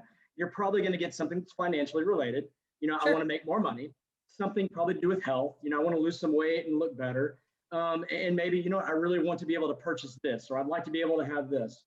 But oftentimes people don't think about their character as being worthy of having goals in. So what are some goals in terms of your character as a person? So again, it takes a self-audit to say, you know what, I really want to work on these next 3 months being more bold and decisive, and then coming up with goals that you can pursue that will help you accomplish that. And then what are goals in terms of your attitude? So, you know what, every single day I'm going to sit down and think about 5 things I'm grateful for today, and write them down in a journal and share with somebody, and then ask them to share back with me 5 things they're grateful for. Or I'm going to read Dale Carnegie's book on positive attitude, right? And then in terms of like self-confidence, like, what are things in life that you're like, wow, I really wish I could grow in my confidence on maybe being able to have a hard conversation with my spouse, And, or maybe I want to grow in my confidence of being able to speak in front of people. I mean, there's a million things you can come up with, but I don't think people intentionally make those type of goals. But it's amazing when you start doing that and you start reviewing it every day, you start working on them, you start to see those character traits. You see the progress. You start seeing the progress. And I believe joy in life comes from active progress, not finite achievement. And so when you start pursuing growth, and that's say that again, say that again. I feel like you need to say that again. So I believe that joy in life comes from active progress, not finite achievement. I love that. But it's when that active progress is based in those anchor areas of life. Sammy and I call those anchors the 11 focus areas, right? So when you're anchored and you're working on active progress in those areas, that's where joy comes from. So it's like Sammy said earlier, you don't get to the finish line and go, I did it. You get to the finish line of that particular initiative with humility and gratitude, you celebrate. And then you say, okay, how can I continue now on to the next season? And what is the path taking me? And it's not always bigger is better, but it's just active progress.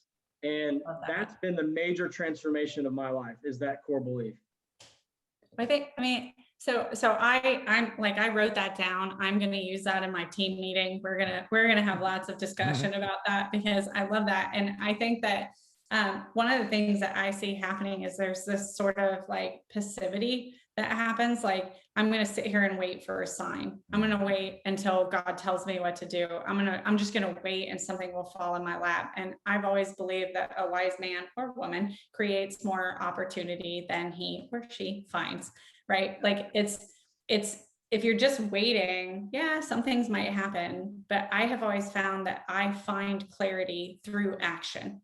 Right? When I start acting, like I get the clear indicator, no or yes. Like, this is the wrong direction. You're not happy. You're making things worse, or yes, you're doing this the right way. Right? Like when you're open to, is this working? I think it comes back, but I think you can only find that through activity.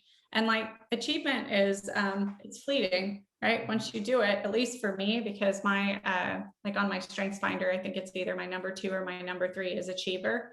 And what happens with that particular personality is, as soon as you achieve something, you're looking for the next thing to achieve. So you reside in a constant state of discontent, because there's always something more you could have, should have done, right? Yeah. Or should be doing. And so that, you know, when you think about celebrating, right, which is such a key part of, you know, what you guys talk about, like that was like, what?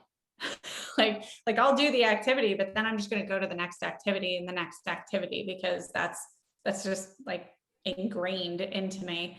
But I think, you know, it's the achievement itself. It's like, as soon as I'm done achieving it, I'm like, okay, what's next? So it doesn't, like, I don't find fulfillment there generally. So yeah. two things that just recently popped up in mind. One was an Instagram post. It was just a beautiful piece of artwork. It was 2 individuals that like were really colorful. It was a kind of watercolor painting. And it said, one was saying to the other one, said, "You've changed." And the other one has a little thought bubble that said, "We're supposed to." And I loved that. I was just like, wow. I was like, that's such a great little thing to keep in mind. Yeah. But for the achiever, I think that's something that's the mindset. It goes back to gratitude, right? Instead of saying, and I'm not saying you, but I'm saying for the achiever, instead of saying, what's the next thing? What else can I do? What else do I need to do? Say, look at the opportunities I have to do more. Right. And then that's that mindset. And it's like, wow, instead of, you've accomplished it becomes a privilege instead of an obligation. Mm-hmm. You have the opportunity. And then also from an achiever standpoint, you can look at it from and mindset and say, like, look at all these new skills that I have to go and attack that next thing. The next thing. Yeah. Yeah. And so that's because I have the achiever trait in me as well. Like, I want to complete things. I want to build stuff. I'm a naturally curious and creative person. So it's like, I want to make things and then I want to see them accomplished, but then like, oh, I want to go make something else. And then, that's part of who I am.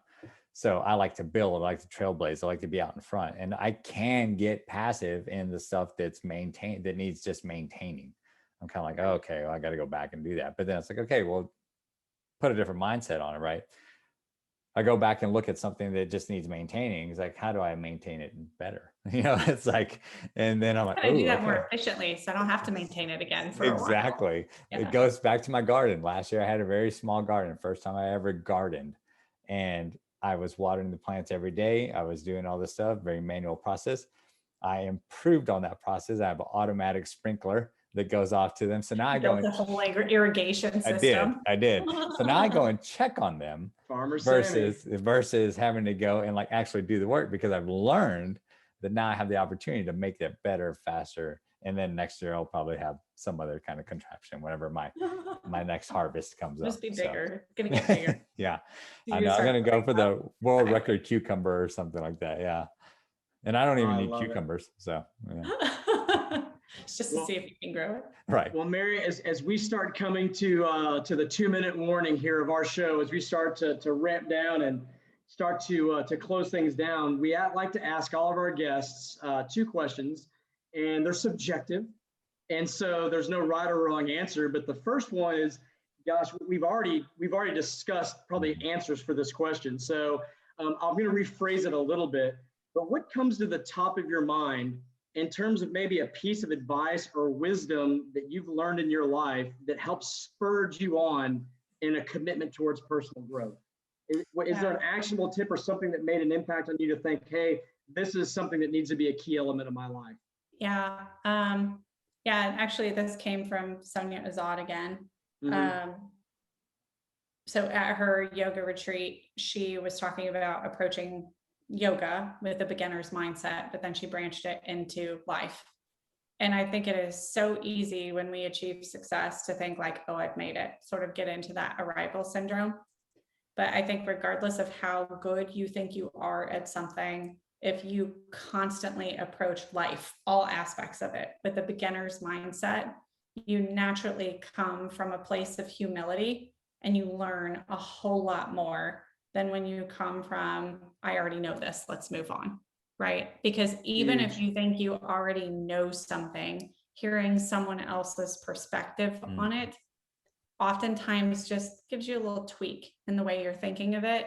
And it may not even be in that exact moment, but it like the dots will connect, and then you'll have this aha moment where you can kind of see where it went. And I think there's so many times I see it in our career, like whether it's an advisor who is like, oh, I've been doing this for 20 years. I know what I'm doing. Well, okay, great. But new stuff happens all the time, right? Like there's new products, new environments, new things.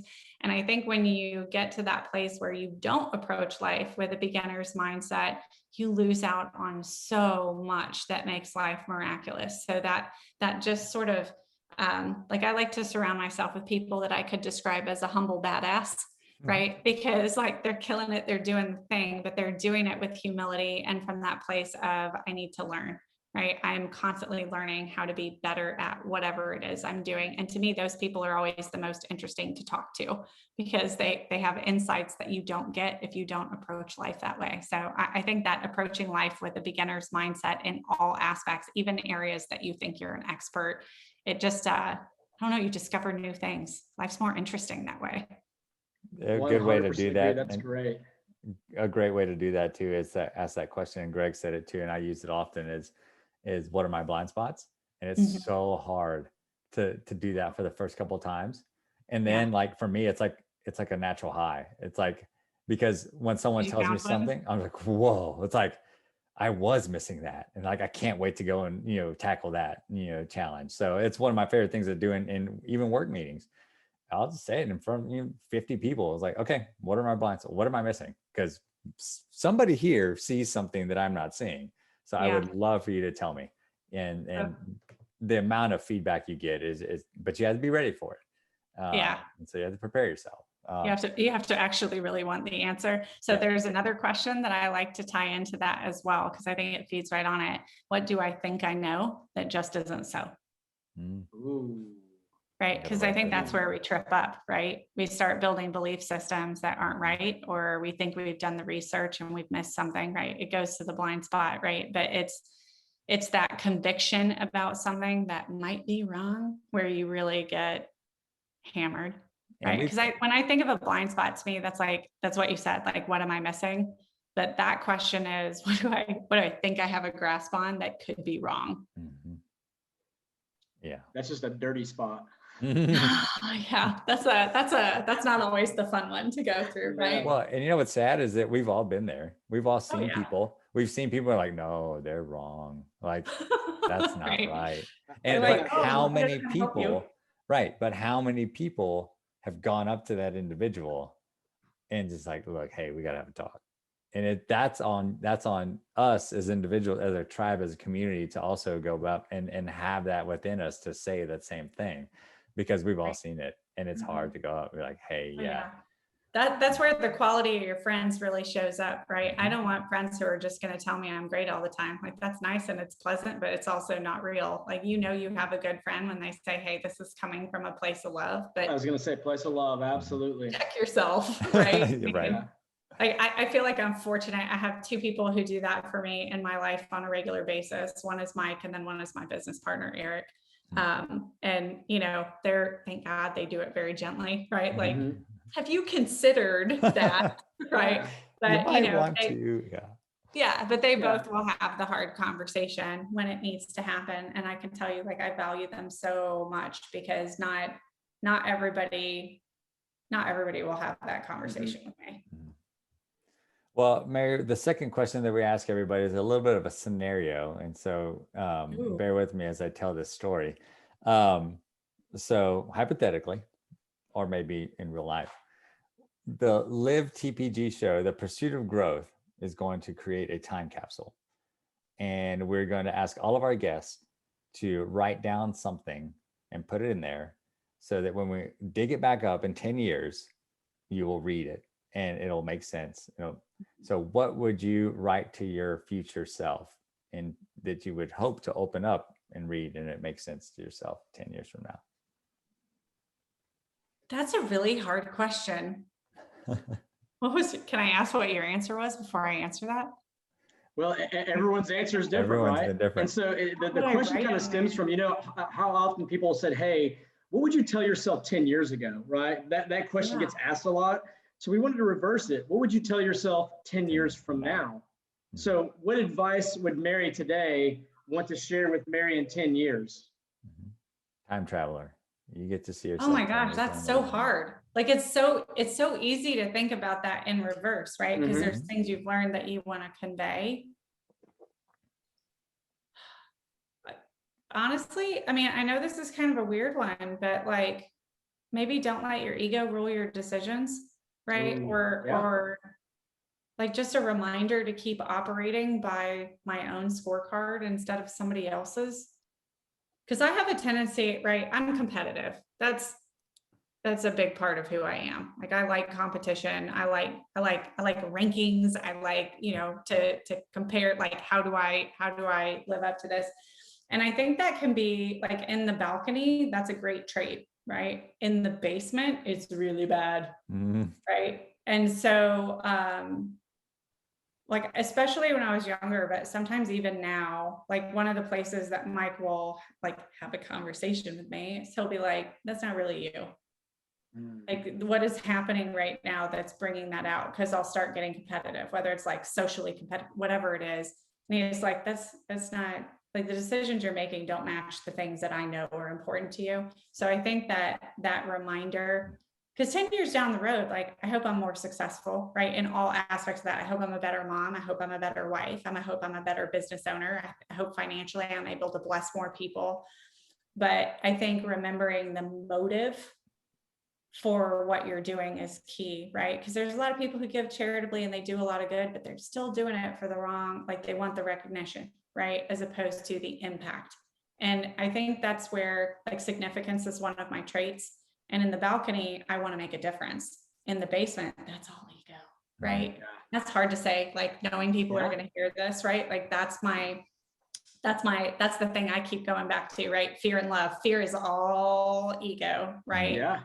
So I think maybe just that reminder, like, you accomplish more when you're coming from a place of love. Check your ego and stay away from fear. Something like that. I mean, that's maybe not as articulate as it could have been, but that's probably about as articulate as it's ever been answered. That was really good. That's a really good answer. And I mean, I love every single thing you said. And I'll be honest with you, I had a hard time listening to you because when you're talking, I'm thinking in my mind of all the different things. I could be doing this, I could be doing that. Here's an example of where I'm not really pursuing that right angle and this and this and that. And I had to bring myself back and be like, Greg, focus again, because those are powerful words, Mary. That's huge. Mm-hmm. Thank you.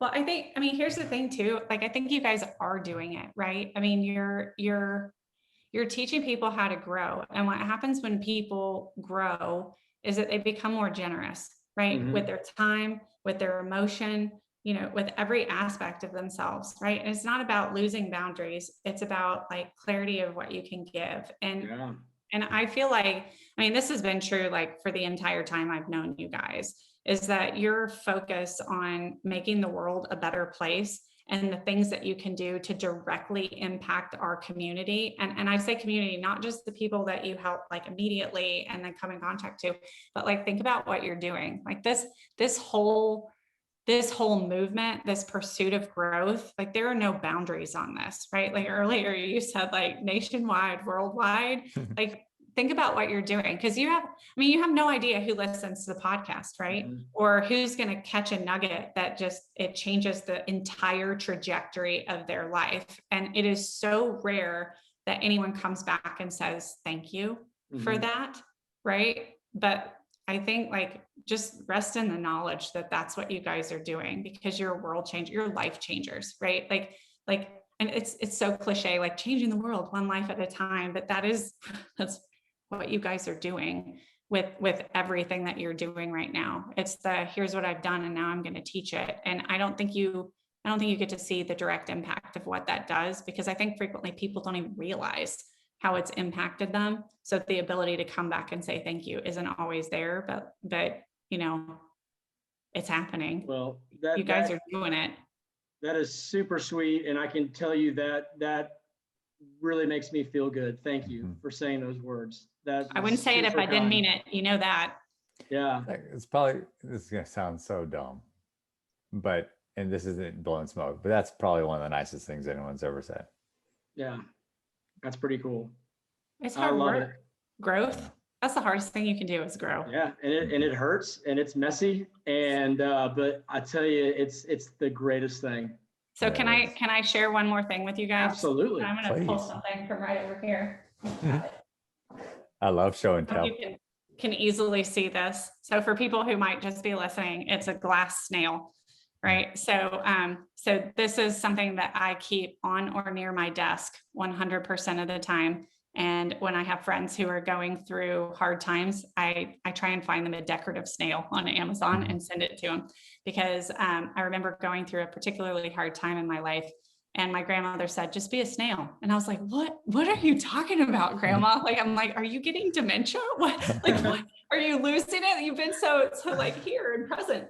And she said, no, like the snail moves really, really slow, right? Like it's just plodding along, slowly making progress. But even the snail gets to turn around and see, like, maybe I left a trail of slime, but look how far I came. Yeah. Right. And that to me, when I think about what you're doing, like you are giving people the manual for how to keep going when things are hard. Right. And for someone who has been in places where it's like, I don't know how I'm going to pull myself out of this. If somebody had handed me your book, right, it would have changed the trajectory of how I handled that entire situation. Well, I think one of the reasons that Sam and I love this show so much is because we get to have people like you come on. And I can tell you, I will re-listen to this conversation multiple times because there are so many just great stories, nuggets of wisdom. Inspiration is awesome. Motivation is great. But if it's not quickly followed with processes and activity and habits and structure, it falls away.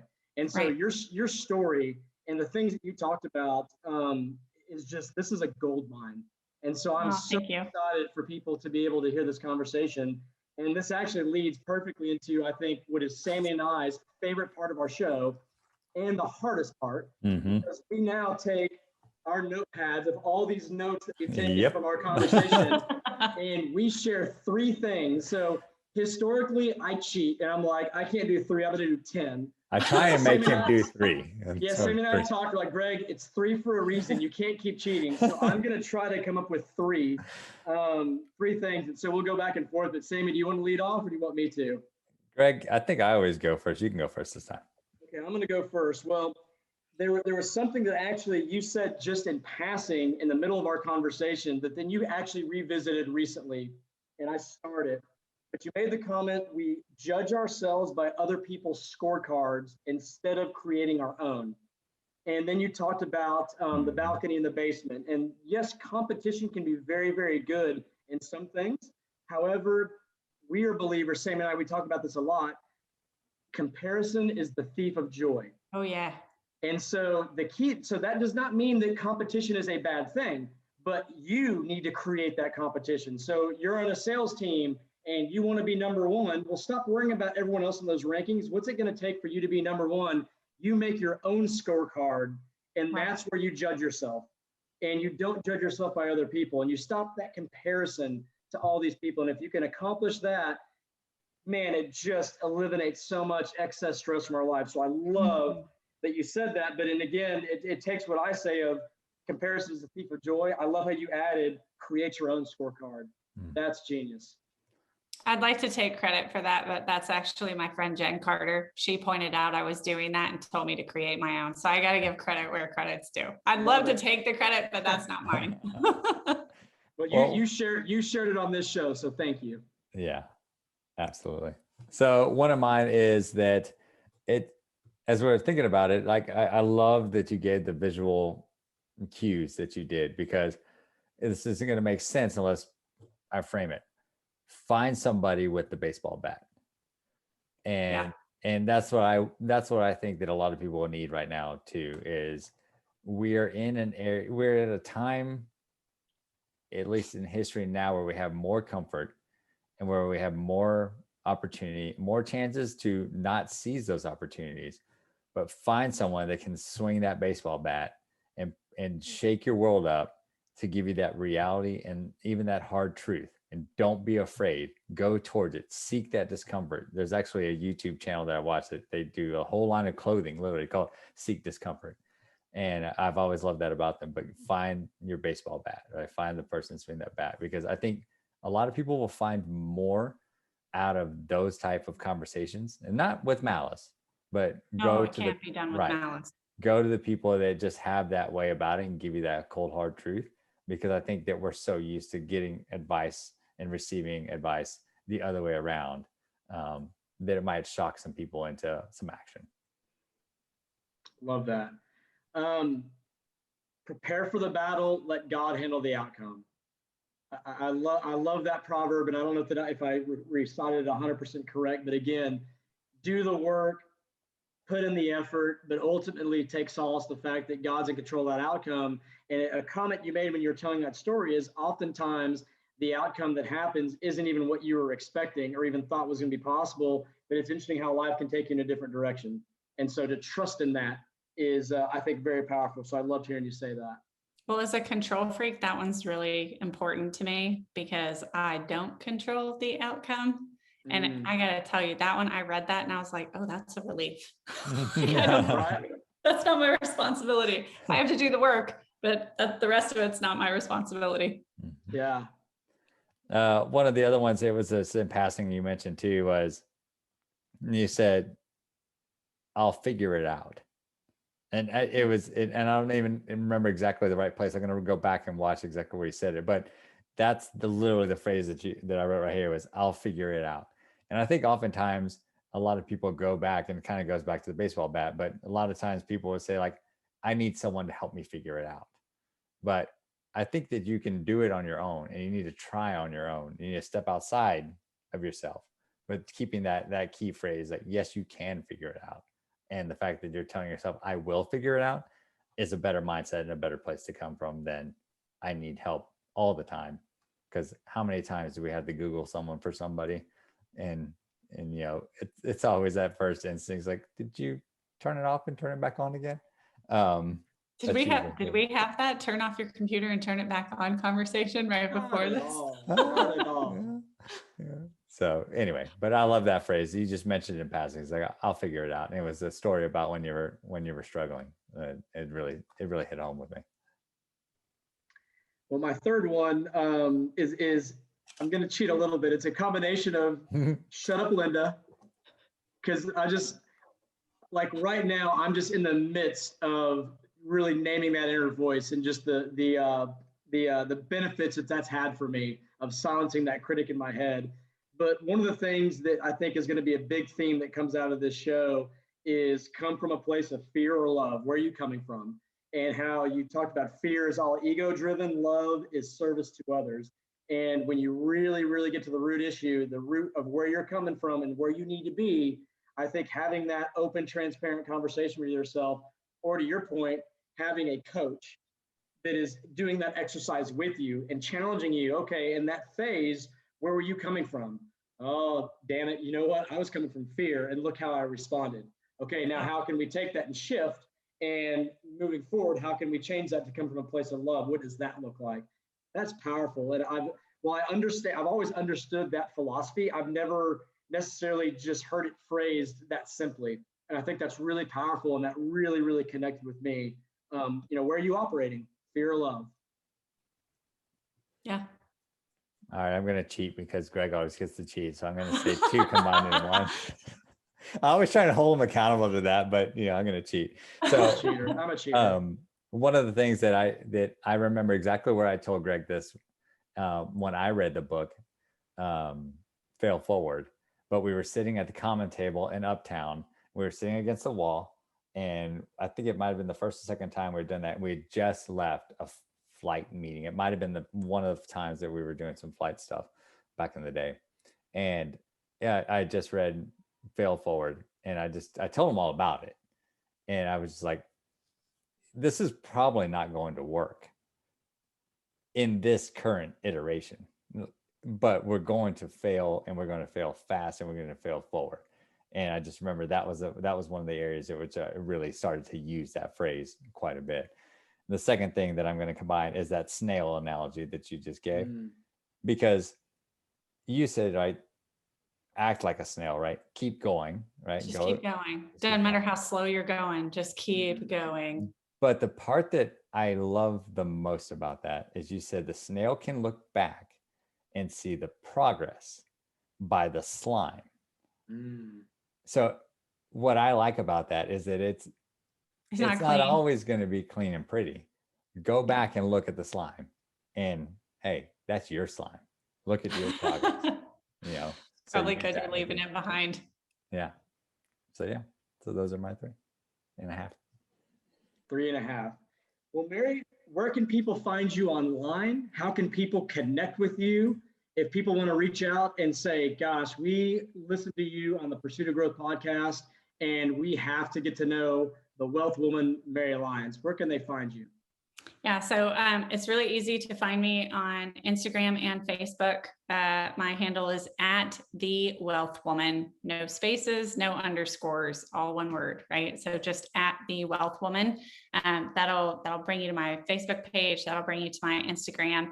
And then I'm on LinkedIn, both as The Wealth Woman and also as just Mary Lyons, financial advisor, Dallas, Texas, right? So extraordinaire. There you go. Yeah, can I add that? I would love to add that, but I feel like it doesn't translate well if you don't know I'm joking when I say it. So yeah, I'd say those are the 2 main ways, and I'm pretty good about checking my DMs and PMs and being pretty responsive. So I would love to hear from people. I mean, to me, this is fun.